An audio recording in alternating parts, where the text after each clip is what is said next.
সুপ্রিয় শিক্ষার্থী বন্ধুরা, আজকে তোমাদের এইচএসসি পদার্থবিজ্ঞান প্রথম পত্রের পঞ্চম অধ্যায় কাজ শক্তি ও ক্ষমতা নিয়ে বেসিক খুঁটিনাটি আলোচনা করব। এই ভিডিওটি কাজ শক্তি ও ক্ষমতা অধ্যায়ের তৃতীয় লেকচার। যারা পূর্বের লেকচারগুলো এখনো দেখনি তারা পূর্বে সেই ভিডিওগুলি দেখে আসো। ভিডিও লিঙ্কগুলো ডেসক্রিপশন বক্সে দেওয়া থাকবে। এই অধ্যায়ের বেসিক স্ট্রং করতে পুরো ভিডিও জুড়ে আমার সাথেই থাকো।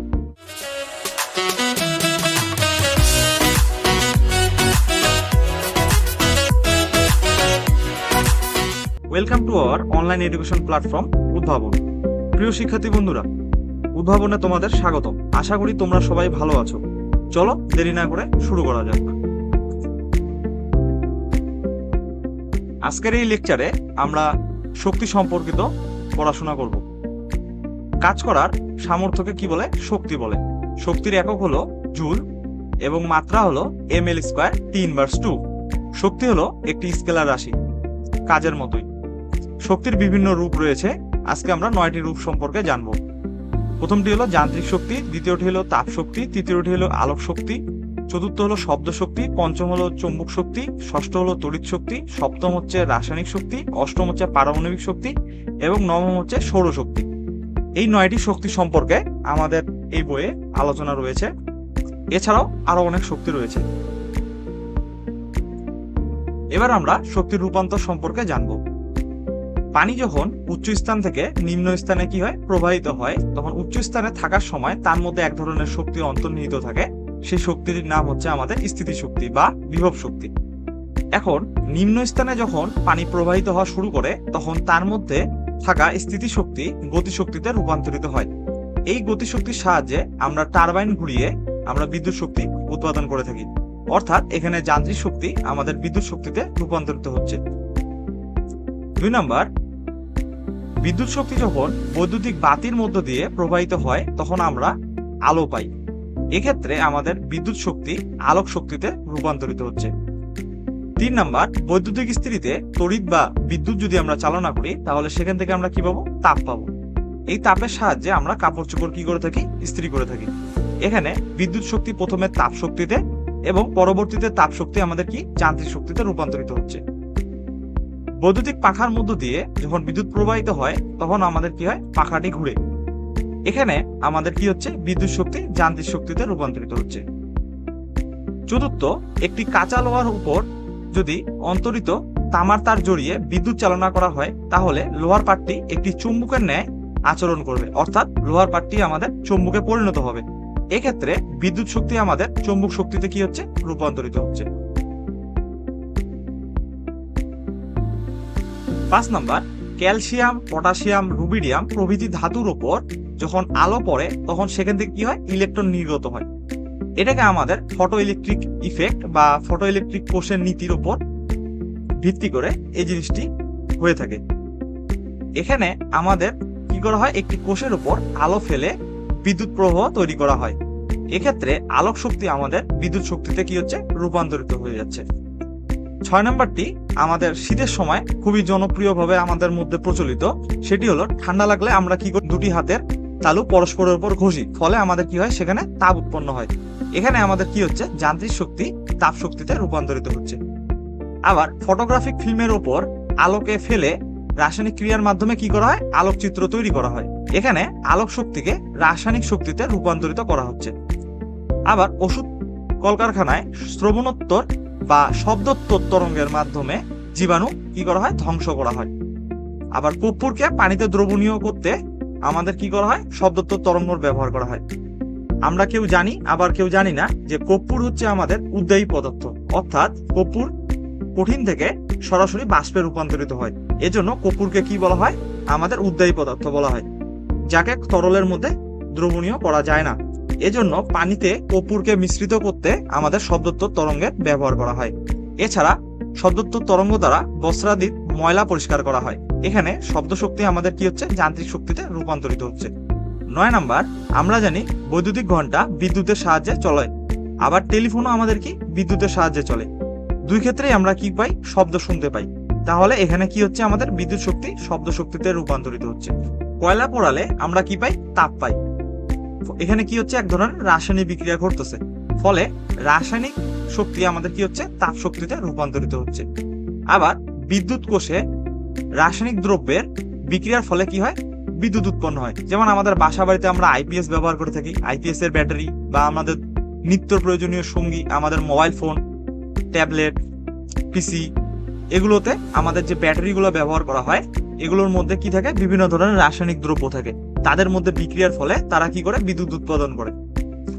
এক্ষেত্রে আমাদের কি হচ্ছে, রাসায়নিক শক্তি তড়িৎ বা বিদ্যুৎ শক্তিতে রূপান্তরিত হচ্ছে। এখন আমরা শক্তির নিত্যতার সূত্র সম্পর্কে জানবো। শক্তি যখন এক রূপ হতে অন্য রূপে পরিবর্তিত হয় তখন এর কোনো ঘাটতি বা বাড়তি ঘটে না, অর্থাৎ শক্তি ক্ষয়ও হয় না, শক্তি নতুন করে তৈরিও হয় না। অর্থাৎ শক্তির বিনাশ বা সৃষ্টি উভয় অসম্ভব। যখন এক প্রকার শক্তি বিলুপ্ত হয় তখন অন্য রূপে সেটি আত্মপ্রকাশ করে। এর নাম হচ্ছে শক্তির নিত্যতা বা শক্তির অবিনশ্বরতা। এ সম্পর্কে একটি সূত্র বা বিধি আছে, এর নাম শক্তির নিত্যতা সূত্র বা শক্তির নিত্যতার বিধি। একে আমরা শক্তি সংরক্ষণ সূত্র বলে থাকি।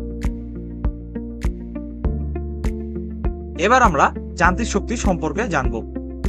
মেকানিক্যাল এনার্জি কোন বস্তুর মধ্যে তার পরিপার্শ্বের অবস্থা বা অবস্থান সাপেক্ষে অর্থাৎ গতির জন্য যদি কাজ করা সে কি করে থাকে, শক্তি অর্জন করে থাকে বা সামর্থ্য অর্জন করে থাকে, সেই শক্তিটাকে আমরা বলবো কি, যান্ত্রিক শক্তি। যান্ত্রিক শক্তি আমাদের দুই প্রকার। কি কি? একটি হলো আমাদের গতিশক্তি, যেটিকে ইংলিশে বলে কাইনেটিক এনার্জি। দ্বিতীয়টি হলো স্থিতিশক্তি বা বিভব শক্তি, যেটিকে ইংলিশে বলে পটেনশিয়াল এনার্জি। এবার আমরা গতিশক্তি সম্পর্কে জানবো। কোনো গতিশীল বস্তু তার গতির জন্য কাজ করার যে সামর্থ্য বা শক্তি লাভ করে তাকে বস্তুটির কি বলা হয়, গতিশক্তি বলা হয়। যেহেতু গতিশক্তি এক প্রকার শক্তি, তাহলে এর এককটি শক্তির এককের মতোই হবে। এককটি হলো জুল এবং মাত্রাটি হলো ml/T⁻²। কোনো বস্তুর উপর যদি নিট বল আমাদের কি হয়, শূন্য হয়, অর্থাৎ সেখানে কোনো যদি বল প্রয়োগ না হয় তাহলে বস্তুটির কি হবে, গতিশক্তি শূন্য হবে। গতিশক্তির সূত্রটি কি, ইকে সমান সমান ½ mv²। এখানে নিচে দুটি লাইন রয়েছে, এই দুটি লাইন আমাদের এমসিকিউর জন্য খুবই ইম্পর্টেন্ট। কোন মুহূর্তে গতিশক্তি হলো ওই মুহূর্তের বস্তুর বেগের বর্গ এবং ভরের গুণফলের অর্ধেক, যেটি আমরা ইকে সমান সমান ½ mv সূত্রে দেখলাম। আবার নির্দিষ্ট কোনো ভরের বস্তুর গতিশক্তি ইকে সমানুপাতিক v², অর্থাৎ বেগের বর্গের সমানুপাতিক। এবার আমরা গতিশক্তি এবং ভরবেগের মধ্যে একটি সম্পর্ক স্থাপন করব। তার পূর্বে আমরা ভরবেগের সূত্রটি দেখে নেই। p সমান সমান mv, অর্থাৎ ভর এবং বেগের গুণফলকে আমরা কি বলে থাকি, ভরবেগ বলে থাকি। এখানে ইকে সমান সমান ½ mv², যে সূত্রটি আমরা পূর্বের স্লাইডে দেখে আসলাম। এবার আমরা এই সমীকরণটিকে m দ্বারা উপরে এবং নিচে কি করব, গুণ করব। ফলে উপরে দাঁড়াচ্ছে সমীকরণটি, যেহেতু পূর্বে থেকে m ছিল, তাহলে m²v²/m। এখন আমরা কি করব, যেহেতু উপরে m²v² দুটির উপরেই স্কয়ার রয়েছে, সেহেতু আমরা স্কয়ারটিকে কমন নেব, তাহলে mv² লিখলাম। এবার আমরা mv সমান সমান কি জানি, ভরবেগ। তাহলে mv সমান সমান আমরা p ইনপুট দেব।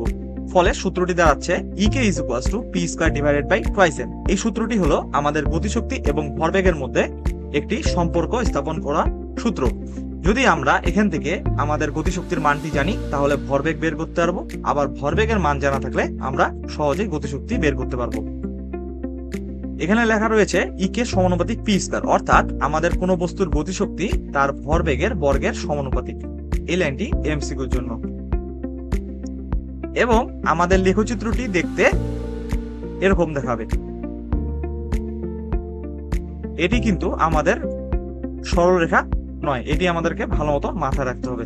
লেখচিত্রটি আমাদের অনেক সময় এমসিকিউতে চলে আসে, এজন্য চিত্রটি ভালো মতো মাথায় রাখবে। এবার আমরা কাজ শক্তি উপপাদ্যটি প্রমাণ দেখব।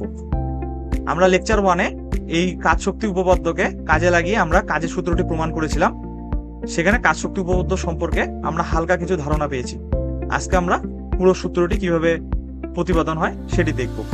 কোনো বস্তুর উপর ক্রিয়ারত লব্ধি বল কর্তৃক কৃত কাজ তার গতিশক্তি পরিবর্তনের কি হবে, সমান হবে।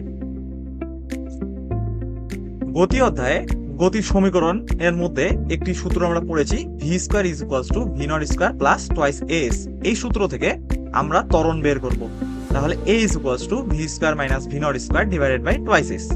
আবার আমরা নিউটনের দ্বিতীয় সূত্র সম্পর্কে জেনেছি, সেটি হলো F is equals to M A. এটি হলো আমাদের নিউটনের দ্বিতীয় সূত্রের গাণিতিক রূপ।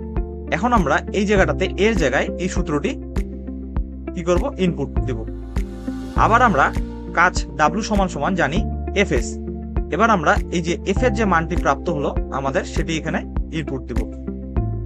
তাহলে সূত্রটি দাঁড়াচ্ছে M into V square minus V not whole square divided by twice S into S. যেহেতু এখানে এস এবং এস কাটাকাটি চলে যাচ্ছে, তাহলে সূত্রটি দাঁড়াচ্ছে half M V square minus V not square. এবার কাজ ইজ ইকুয়ালস টু গতিশক্তির পরিবর্তন, এটি আমরা বলতে পারি W is equals to half M V square minus half M V not square. এটি হচ্ছে আমাদের কাজ শক্তি উপপাদ্যের গাণিতিক রূপ। এবার আমরা খ নম্বরে আসা কিছু প্রশ্ন সম্পর্কে জানবো, এবং এই প্রশ্নগুলো সচরাচর আমাদের বোর্ড কোশ্চেনে আমরা দেখে থাকি। প্রথমটি হলো, গতিশক্তি কি ঋণাত্মক হতে পারে? আমাদেরকে এই প্রশ্নটি করবে। তো এক কথা যদি আমরা বলি যে গতিশক্তি কখনোই ঋণাত্মক হতে পারে না। এখন কেন পারে না সেই কারণটি আমরা এখন ব্যাখ্যা করব। কোন সচল বস্তুর ভর যদি ধরি আমরা স্মল এম এবং বেগ যদি ধরে নেই ভি, তাহলে বস্তুটির গতিশক্তি দাঁড়াচ্ছে ই কে সমান সমান হাফ এম ভি স্কয়ার। বস্তুর ভর, কোন একটা বস্তুর ভর এম কখনোই ঋণাত্মক হতে পারে না। আমরা জানি যে আমাদের ভর কখনোই কি হতে পারে না, ঋণাত্মক হতে পারে না। এবার আমাদের বস্তুর বেগ ঋণাত্মক বা ধনাত্মক হতে পারে, এটি আমরা জানি। কিন্তু আমরা যদি সূত্রটিতে ভালো মতো লক্ষ্য করি, তাহলে দেখবো যে ভি এর উপর আমাদের কি রয়েছে, স্কয়ার রয়েছে। আর আমরা জানি কোনো কিছুর উপর যদি স্কয়ার থাকে, সেটি ঋণাত্মক হওয়া সত্ত্বেও সেটি কি করবে, পজিটিভ হয়ে যাবে। তাহলে এখানে আমরা কি পাচ্ছি না, বেগ এখানে সবসময় ধনাত্মক পাচ্ছি, এখানে বেগের ঋণাত্মক আসার কোনো প্রশ্নই ওঠে না। অতএব যেহেতু আমাদের ভর এবং বেগ দুটি আমাদের ধনাত্মক, অতএব কোনোভাবেই গতিশক্তি আমাদের ঋণাত্মক হতে পারে না। আবার কি বলছে যে আমাদের একটি হালকা বস্তু এবং একটি ভারী বস্তুর ভরবেগ যদি কি হয়, সমান হয়, অর্থাৎ একটি হালকা বস্তু এবং একটি ভারী বস্তুর ভরবেগ যদি সমান হয়, তাহলে হালকা বস্তুটির গতিশক্তি বেশি হবে নাকি ভারী বস্তুটির গতিশক্তি বেশি হবে? তাহলে আমরা দেখি, মনে করি ভারী বস্তুর ভর হচ্ছে বড় হাতের এম এবং বেগ হচ্ছে ভি1, এবং হালকা বস্তুর ভর হচ্ছে ছোট হাতের এম এবং বেগ হচ্ছে ভি2। তাহলে বস্তু দুটির যেহেতু ভরবেগ সমান, বড় হাতের M into V one is equals to ছোট হাতের M into V two is equals to P. হালকা বস্তুর গতিশক্তি ডিভাইডেড বাই ভারী বস্তুর গতিশক্তি ইজ ইকুয়ালস টু আমরা লিখতে পারি half M V two whole square divided by half বড় হাতের M into V one whole square. যেহেতু আমরা একটু আগে পড়ে আসলাম যে ই কে সমান সমান আমাদের কি P square divided by twice M, এখানে আমরা কি করব, সূত্রটি অ্যাপ্লাই করে দেব। ফলে এখানে পি স্কয়ার কাটা চলে যাবে এবং টু টু কাটা গেলে আমরা পাচ্ছি বড় হাতের এম ডিভাইডেড বাই ছোট হাতের এম। যেহেতু এখানে আমরা দেখতে পাচ্ছি যে এম অপেক্ষা বড় হাতের এম বড়, অর্থাৎ আমরা বলতে পারি যে আমাদের হালকা বস্তুর গতিশক্তি ভারী বস্তুর গতিশক্তির চেয়ে কি হবে, বেশি। অর্থাৎ আমরা এখান থেকে বলতে পারি যে একটি হালকা বস্তু এবং একটি ভারী বস্তুর যদি ভরবেগ কি হয়, পরস্পর সমান হয়, তাহলে আমাদের হালকা বস্তুটির গতিশক্তি কি হবে, বেশি হবে। এবার প্রশ্নটি একটু ঘুরিয়ে দিয়েছে, কি বলছে যে একটি হালকা বস্তু এবং একটি ভারী বস্তুর গতিশক্তি যদি কি হয়, সমান হয়, তাহলে কোনটির ভরবেগ বেশি হবে, হালকা বস্তুটির নাকি ভারী বস্তুটির? আবার সেম ভাবে ভারী বস্তুর ভর বড় হাতের এম এবং বেগ হচ্ছে ভি1, এবং হালকা বস্তুর ভর হচ্ছে ছোট হাতের এম এবং বেগ হচ্ছে ভি2। অতএব ভারী বস্তুর ভরবেগ দাঁড়াচ্ছে পি1 ইজ ইকুয়ালস টু বড় হাতের এম ইন্টু ভি1 এবং হালকা বস্তুর ভরবেগ পি2 ইজ ইকুয়ালস টু এম ভি2। কিন্তু এখানে বলা রয়েছে যে গতি শক্তি কি হচ্ছে আমাদের দুটি বস্তুর সমান, তাহলে আমরা লিখতে পারতেছি half M V one square is equals to half M V two whole square. তারপরে আমাদের কি করব, আমরা সুন্দর করে আমাদের ভরবেগের সূত্রটি বসিয়ে দিব, গতিশক্তির সাথে আমাদের ভরবেগের যে সম্পর্ক নিরূপণ সূত্রটি সেটি অ্যাপ্লাই করব। এখান থেকে আমরা টু টু কি হবে, উভয় পক্ষ থেকে কাটা চলে যাবে এবং যে আমাদের স্কয়ার রয়েছে, স্কয়ারটা ওই পাশে গেলে কি হয়ে যাবে, রুট হয়ে যাবে। তাহলে আমরা পাচ্ছি পি1 ডিভাইডেড বাই পি2 is equals to root over M divided by ছোট হাতের এম। তাহলে এই সূত্র থেকে আমরা বলতে পারি যে আমাদের ভারী বস্তুর ভরবেগ হালকা বস্তুর চেয়ে কি হবে, বেশি হবে। অর্থাৎ আমাদের হালকা বস্তু এবং ভারী বস্তুর গতিশক্তি যদি সমান হয় তাহলে আমাদের ভারী বস্তুর কি হবে, ভরবেগ সবসময় বেশি হবে।